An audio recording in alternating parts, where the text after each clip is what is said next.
अमरीकी शहर मिनियापोलिस में ICE एहलकार की फायरिंग से खातून की हलाकत के बाद एहतजाज का सिलसिला जारी है।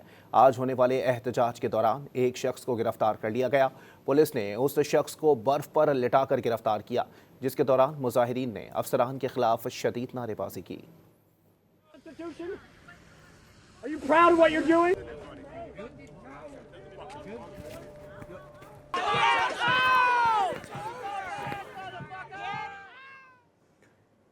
अमरीकी शहर मिनियापोलिस में ICE एहलकार की फायरिंग से खातून की हलाकत के बाद एहतजाज का सिलसिला जारी है। आज होने वाले एहतजाज के दौरान एक शख्स को गिरफ्तार कर लिया गया। पुलिस ने उस शख्स को बर्फ पर लिटाकर गिरफ्तार किया, जिसके दौरान मुजाहिरीन ने अफसरान के खिलाफ शदीद नारेबाजी की। Are you proud of what you're doing?